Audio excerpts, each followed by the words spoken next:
another segment of the Ratchet and Kim Possible Chronicles, the Solanian Revolution. Last time, the group managed to find Skid held in a base that's set up by Courtney Gears and found through Skid that the Obliterator can turn organic life forms into robots.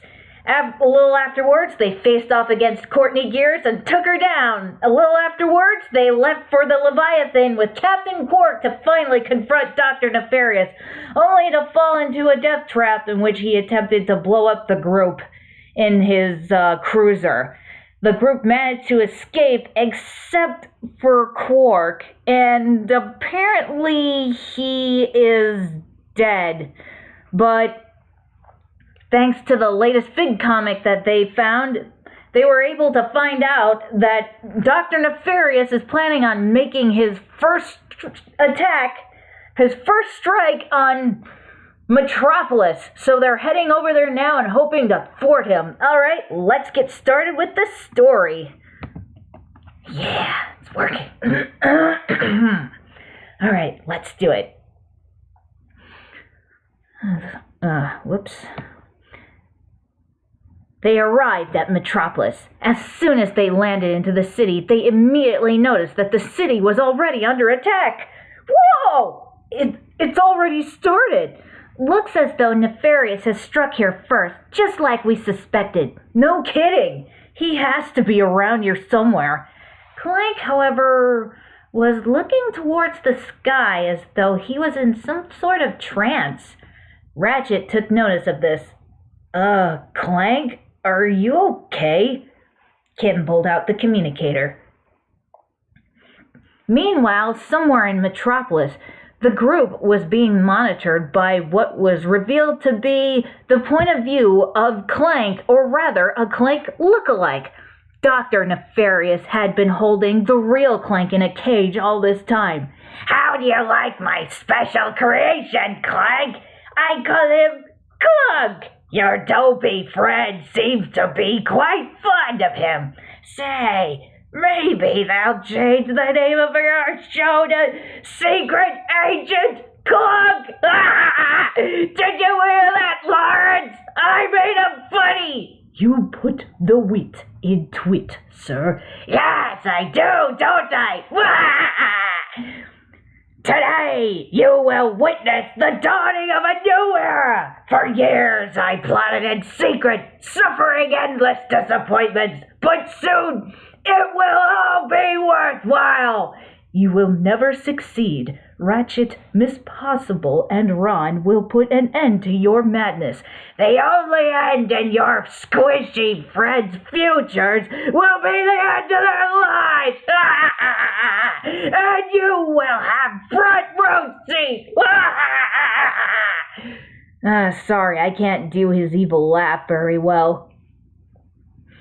At the time, Ratchet was still examining Clank's lookalike, Clunk. Perhaps we'll have Al take a look at you once we're done here. Oh, don't worry about him, Ratchet. I don't think that will be necessary. The little guy is probably just exhausted, that's all. Kim placed her hand on Clunk's back. There, Clank, it'll be okay. She appeared to be tending to him, but in actuality, she was attaching a small, barely noticeable device to his back. She looked at Ratchet and smiled. Well, okay, if you say so, Kim. Let's go. We have to find Nefarious. He rushed off. Yes, we do. She smiled at Ron. He chuckled a bit. Nefarious will have no idea what little surprise we have in store for him. No, he won't. They went after Ratchet and caught up with him. As they made their way through the city, they found themselves fighting through many more Tyrannoids. They could tell that Nefarious was really raising the stakes as well as his forces. Despite that, it wasn't something that the group was really worried about. Knowing that Nefarious's weapon, the Bio-Obliterator, was operational and ready to be used, they were expecting to see it sooner or later. As they made it far enough into the city, they spotted the horrible weapon rise before them. With one zap, all of the nearby Tyrannoids were transformed into robots. Whoa! All the Tyrannoids were turned into robots! And I have a feeling that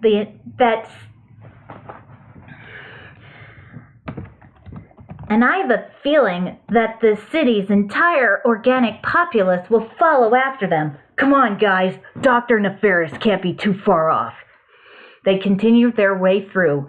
This time, they were faced with the newly roboticized Tyrannoids. They were shown to be a lot tougher than their organic former. The fight through the city seemed as though it lasted much longer. However, the group wouldn't give up so easily as they worked together through one brutal fight after another. They were... Darn it.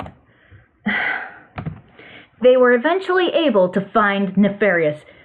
Hey, look guys, it's Dr. Nefarious and the butler guy! And there's Clank over there with them. Wait, Clank's over there? But who is... Oh boy. I should feel pretty stupid right now. Soon enough, Clank giggled in a sinister manner as his eyes glowed red. Evil lookalike! I knew it! Huh, you were actually right about this, Ron. And here I thought Nefarious reprogrammed him to make him work with our enemy. Hold on, you both knew he was an imposter? Why didn't you guys tell me? In all honesty, we weren't really sure ourselves. But we've had our suspicions, and now they have been confirmed. Nefarious was laughing as Clunk walked over towards him. I must admit, Ratchet, you and your friends have proven to be far more worthy adversaries than that imbecile Quark. Clunk then turned around to face the group as he stood next to Nefarious. But alas, I have a galaxy to conquer, so this is the end for you, and the same goes for Kim Possible, and that blood boy. Ron Stoppable. I mean, come on, is my name really that difficult to remember? I don't think it is. Ron smiled at Ratchet. Well, whatever, it won't matter anyway. I shall leave you to face your demise while I exterminate every single organic life form in the galaxy! Oh, don't think that you'll be leaving without a little parting gift that we made especially for you. She pulled out the communicator. Now, Wade! Just then, the small device that was attached to Clunk brought out a small claw. Dr. Nefarious took notice of this. What the? It then attached a small device to his rear end, emitting high amounts of electricity that shocked him repeatedly. Gah! What is Gah? What have you Gah? What is this Gah? Strange device Gah that you placed on me? At that moment, Wade's vendor appeared, displaying his image.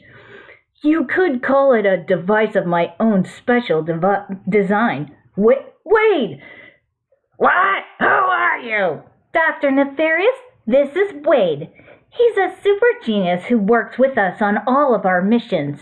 Kim and Ron found out about your Clank imposter, so Kim asked me to build something that would help out in their fight against you. It's a tracking device that also acts as a shock emitter to get on your nerves. Your Clank doppelganger was actually nice enough to deliver it to you for us. You might even call it a shocking surprise coming from the rear.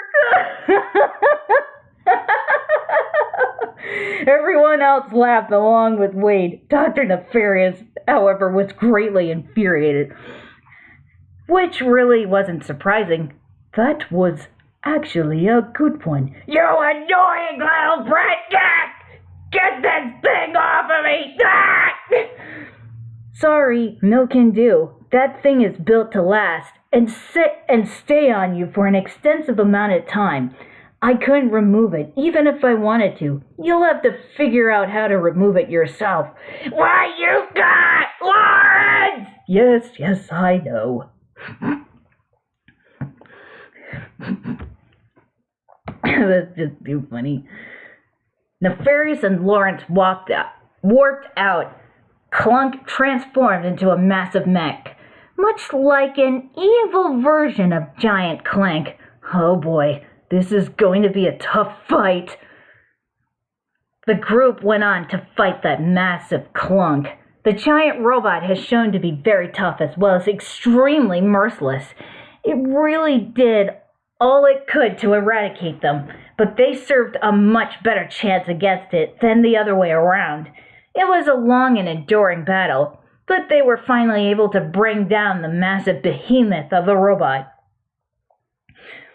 We did it! Take that, you Clank imposter! Nobody lies about my best friend KP and gets away with it! Come on, let's go get back the real Clank. You don't have to tell me twice. They rushed over to Clank and freed him from his cage. He walked back to the group. Sad. Clank! How's it going, buddy? You okay, Clank? What's the matter? I am sorry, guys. This is all my fault. Knock it off, Clank. Nefarious did all of this, and he is going to pay for what he did, for Metropolis and for what he did to Quark and Skid. Skid especially! Of course. And besides, we're glad to have you back, even though we had no idea you weren't with us. For the most part. Clank looked up at his friends and smiled. Come on, let's get out of the city before we end up dead. Or worse. Roboticized? Exactly. They made their way back to the ship. Kim held out the communicator. Hey, Wade, how's the device we've attached to to Nefarious working out? It's working like a charm.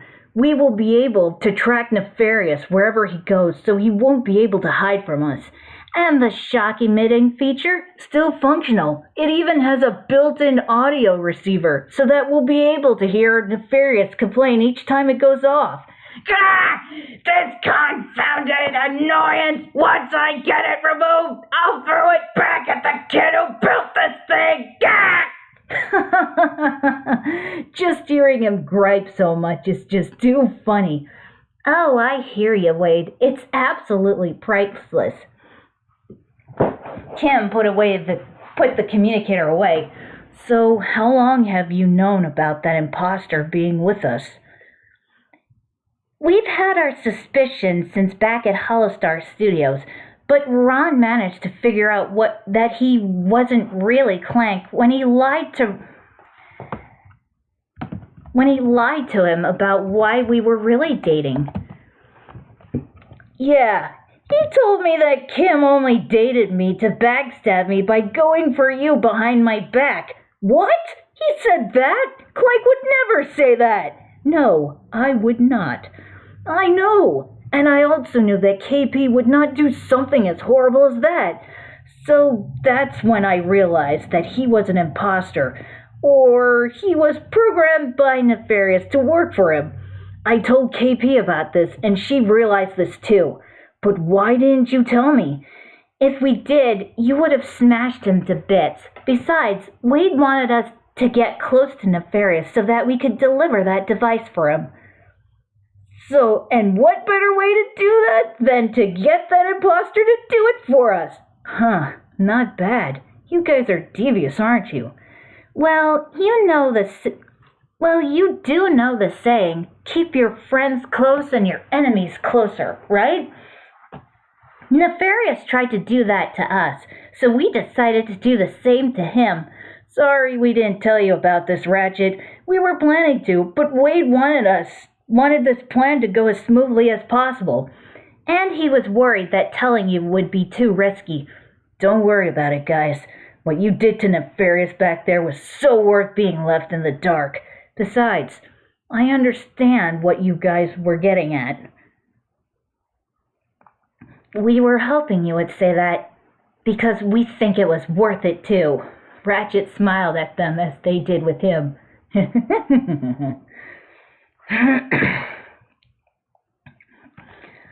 They made their way back to the ship. Just then, Sasha transmitted to them, "I can't believe it. The city's entire population has turned into robots, even the Tyrannoids." "The entire city? Huh, that bio-obliterator really is powerful. I need you guys to get back to the Phoenix so that we can come up with a plan to stop Nefarious before he uses that weapon again. We'll be right there." The transmission was shut off. "Oh, Clank? We just want to let you know that KP has been sitting in your seat during your absence. It was so I could look after your imposter that I thought was you at the time. So I hope you're cool with that." "It is all right, Ron. I understand. That was very smart of the two of you. Miss Possible may continue to sit in the front with Ratchet." Clank proceeded towards the back seats. "Are you sure about that, Clank? I mean, she doesn't have to. I am positive she may have that seat." You know what? I agree with Clank." "What? No, that's okay. I don't need to." "KP, you should sit in the front with Ratchet." "Ron, are you sure? I mean, you don't mind, right? Like, seriously?" "Absolutely. I don't mind at all." Okay." She went on to the front, right next to Ratchet, as he climbed onto his. They looked at each other in a concerned manner. "I especially don't mind if you choose him over me. I know you want to be with him, KP. Stop being so afraid." Ron climbed up to the seat behind Kim. They took off and left the planet, making their way back to the Phoenix. After returning, they headed back to the bridge, where they watched a news report of the bio-obliterator attack. Phew.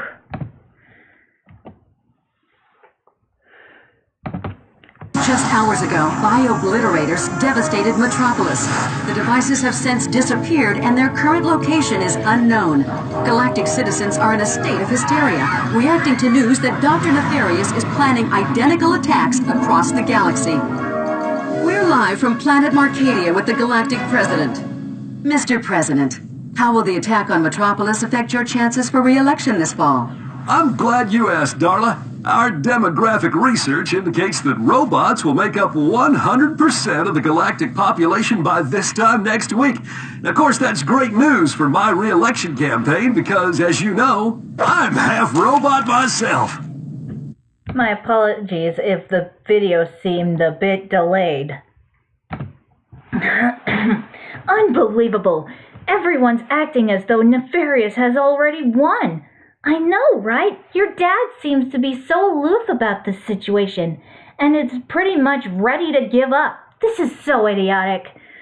I'm not so sure about that, Kim. Although we can't give up. We have to find and stop that bio-obliterator soon, or we're all going to be robots. He then noticed Clank glance at him and the others. Not that there's anything wrong with that. It's not being a robot that's the problem. It's being forced into turning to one that's the real issue. Yeah, I mean, we like robots and all that stuff, but we just wouldn't be the same if we got turned into them. There are lots of great things about being organics as much as there are great things about being robots. You wouldn't like us better if we weren't organic, were you? And let's face it, is Skid any better the way he is now? You may have a lot of valid points, Ron, and no, I would not like you better as robots. I like all of you the way you are. Thanks, Clank. Same to you. You wouldn't be the same if you weren't a robot either. He smiled at her. Aw. Wait a second. Didn't Quark say he was trying to find something back on that cruiser? Yeah, he did. He went back because he said he found something important. I wonder what it was that he went back for. I wonder that too. The cruiser fell towards planet Zeldrin. Let's go check out that crash site. We may be able to find what Quark was looking for. Okay. The group left the bridge. Kim pulled out the communicator. Yeah, Wade? Kim, I just wanted to let you know that I have uploaded the holotyranoid so that it'll take on a robotic form, since all of the Tyrannoids in the galaxy have been turned into robots. All of them? Not just the ones on Metropolis? Yes, I've been wondering why Dr. Nefarious would recruit them into his army, considering that he hates organic anything. But I guess he had been planning to turn them into robots from the very beginning. Yeah, that would make perfect sense. Another thing, I've been doing some analyzing of those crystals that you sent me. You know, the crystals that were created by Lilo and Stitch's experiment? Oh, right, that. I almost forgot about that. It was actually a while back. Well, I was able to find that they contained some unusual properties that somehow repelled Dr. Nefarious's bio-obliterator. Huh, really? How about that? I've already built a device from them that will make anyone completely immune to the weapon. I'm already wearing one now. I've also built many more of them. Mr. and Mrs. Possible and the twins are already wearing a few of them. I'll send you guys a few of them right now. Wade's vendor appeared again. Transporting from it were 3 small devices. Ratchet, Kim, and Ron grabbed each one and attached them to themselves. I've sent out Lilo and Stitch to deliver these devices to the few organic crew members. They should be arriving there shortly. I've also had them as well as many of their other experiments sent out to deliver them all over the galaxy. Huh, that's really nice of them. It's good to hear that they're really helping out with the cause. Wow, way to go, Lilo and Stitch! All of this sounds great, but I wouldn't rely on this thing for too long. Me neither. They will protect the people from that weapon, but I know Dr. Nefarious will find out about this sooner or later, and he will find a way to counteract them. If anything, this should at least buy you guys some time. Any help from you will always be greatly appreciated, Wade. Don't ever think otherwise. Well, for the moment...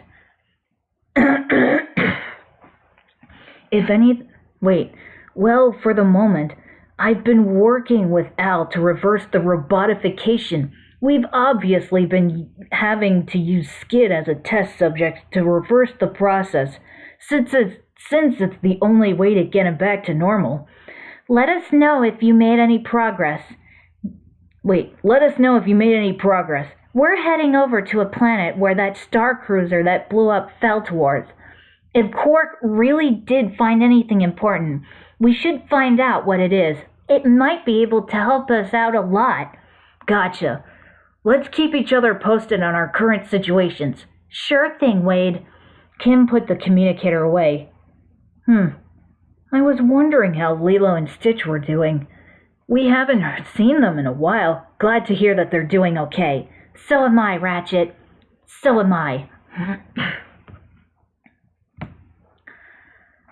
They reached the ship and got into it and flew off.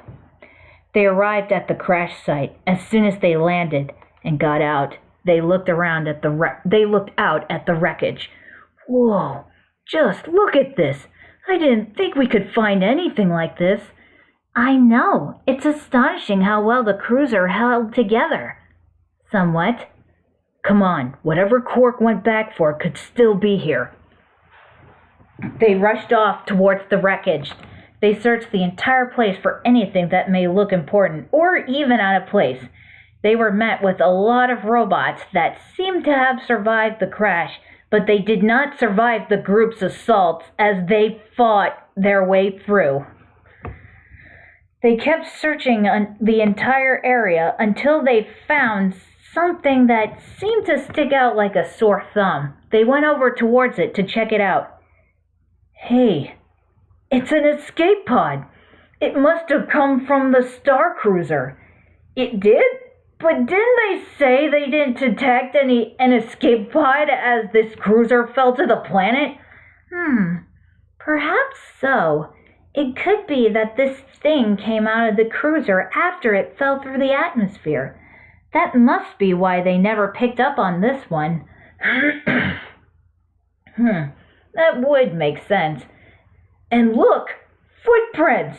Someone else made it off of the ship alive.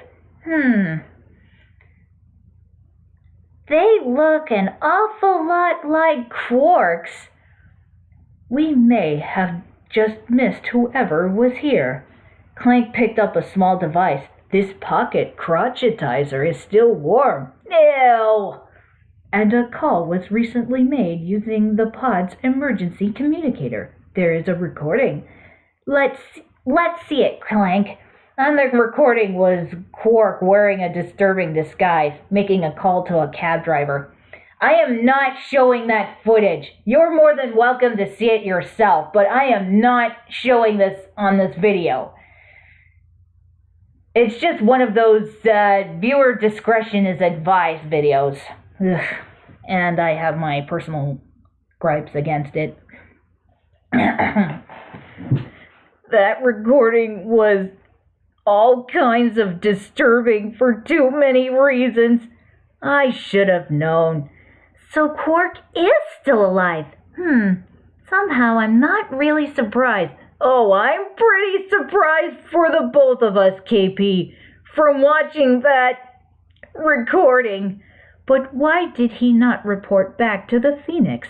Because he wants us to think he's dead. Yeah, that sounds a lot like him. Guess he's not so stupid after all. I don't like this, guys. Until we know what Quark is up to, we should keep this quiet.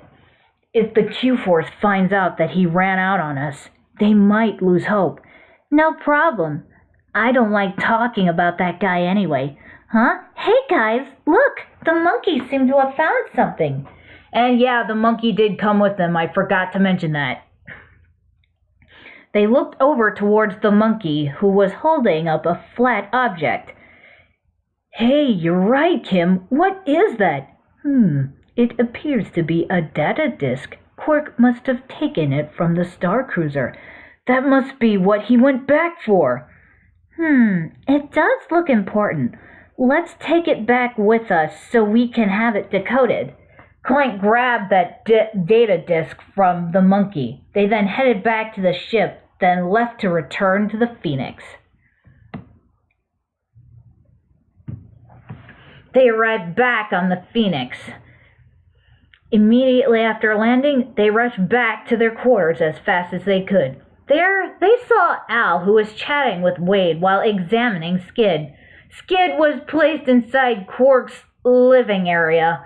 Both Al and Wade were having a very complex conversation, to say the least. Hey, Al. I didn't expect to see you chatting with Wade. Well, I am currently working with Wade to reverse the robotification process. We seem to have come up with something that could work, but Al and we're still working on the details. I can see that you have Skid placed in Quark's previous housing area. Wait 1 minute, please. I need to turn on the fan. I knew I needed to use this again.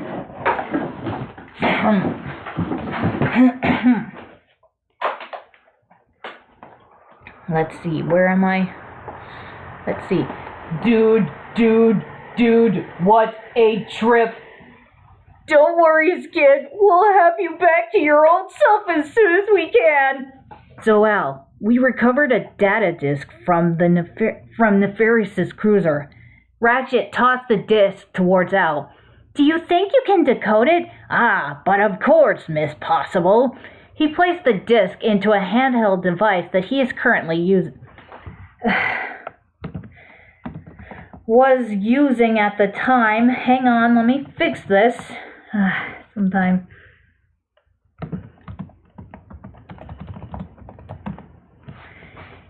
He spent a little bit of time looking at it. It's an Omega class asymmetric encryption. Finally, a challenge worthy of my skills. Oh, by the way, we found something interesting in Quark's quarters. You mean there? Whatever it is, I'm not going to touch it. It's a Quark Vid-comic. Another one? Yes, specifically, it is episode 5 of the Dr. Nefarious series. He tossed the Vid-comic over to Ratchet, but as far as everyone knows, only 4 issues were ever published. Not even my pals in the Quark Cadets fan club had ever heard of this issue, and they're real serious Uber fans, if you know what I mean. Yeah, that would be putting it lightly. Well, what are you waiting for, Ratchet? Turn that thing on and let's check it out. I'm already on it. Ratchet got on to playing the Vid-comic. What just happened? Why did it turn off again? Oh, I hate it when it does this.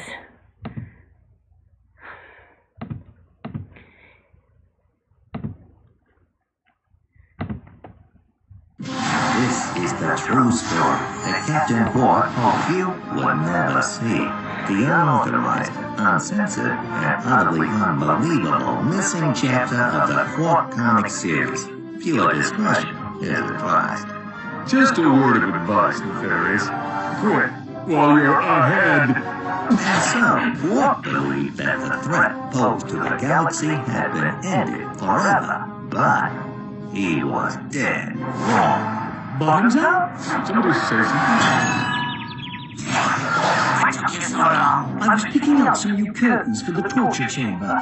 They're crushed velvet with a gold lame trim. I think we really have light in the space. Never mind them now. Grab Quark and let's get out of here. Of course, sir. Oh, Quark. I've never met a man like you. After you, I'll be ruined for other men. That's what they all say.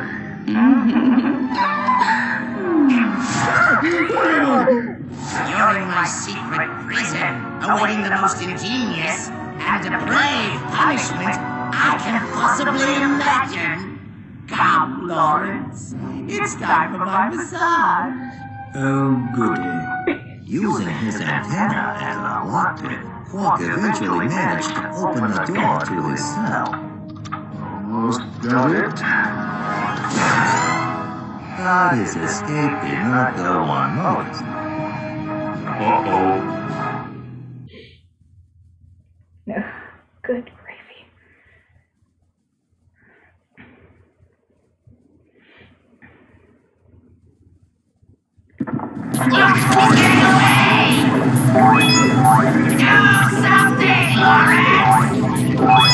Perhaps we should flood the city for boiling us.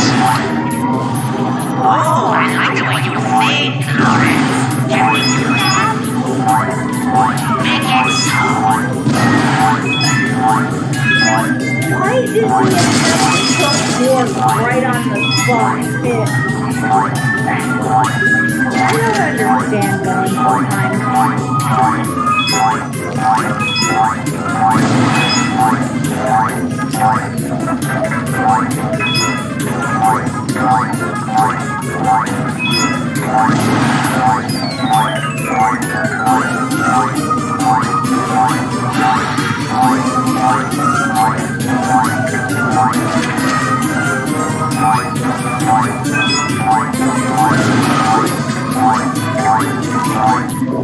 There's a part in the Vid-comic in which after Quark dies and he's responded, it starts out with Quark saying, "Don't look down," and then it's followed by Dr. Nefarious saying, "The robot who brings me the head of Captain Quark gets the payload job. Everyone else, He's such a jerk, even to his own subordinates, I swear. For someone who hates organic life forms, he's especially not very merciful towards his robotic subordinates. Yeah, benevolent, iron-fisted will. That is such an obvious oxymoron, I swear.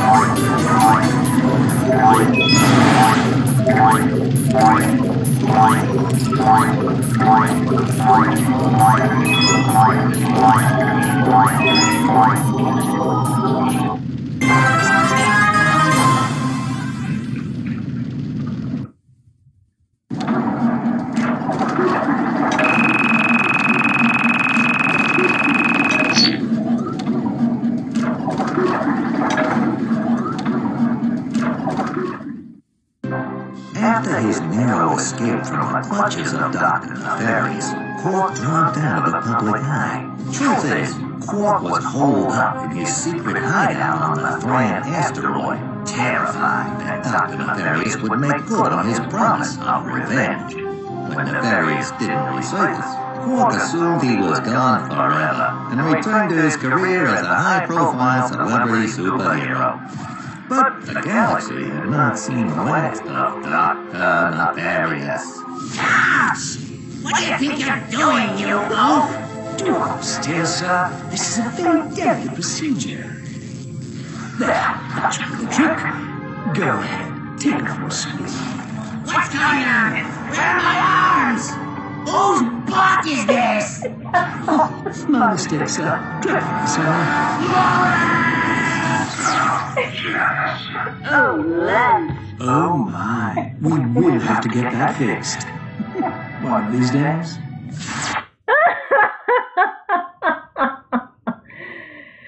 And that's the end of the Quark Vid-comics. A final special thanks to Northern Star Dragon for providing me with those gameplay vids that he made for me. It just feels so good. For me, asking for help can be very difficult. Okay. I should have known Quark was full of it. Yes, from what we have heard on that vid-comic, he never intended on facing off against Nefarious again. But why would he lie to us? Dude, Quark is bogus, bogus, bogus. That may be the smartest thing I've heard from Skid yet. You can ask him yourself when we see him. According to that vid-comic, Quark has a secret hideout on the Thran asteroid belt. I've got a hunch he's there now. Then that's where we need to go. The monkey screeched a bit. He says he wants to come with us. Oh, no way! We're not dragging along that freakish... Hey, wait a minute. Clank, you can understand what that monkey is saying? Oh, just enough to get by. The monkey screeched a bit more. He has especially spoken a lot about you, Ron. He thinks it's funny that you are afraid of monkeys. The monkey screeched, then laughed. Ron, however, was annoyed. Hey, at least I've stuck with the team throughout this entire incident rather than cowering on the sidelines like his pal. Or even worse, possibly working with our enemies such as Dr. Nefarious. Major bogus. Ron, you don't believe that, do you? Actually, I think Ron may be onto something. He teamed up with Drac, didn't he? And now I know... And I know I don't have to remind you about the protopet business. Oh, it was the protopet incident that really got to me. Rufus popped out of Ron's pocket and let out a raspberry. Protopet! Well, we can't be too sure just yet, but let's find out for ourselves. They got themselves up, rushed to the ship, and flew out of the Phoenix. Okay, I think that should be enough for now. Next time, the group will make their way to the Thran asteroid belt and see if they can find Quark and find out what he's been up to. So, until next time, I will be seeing you guys again. Where is it? So, until next time, everyone, goodbye.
Thank you.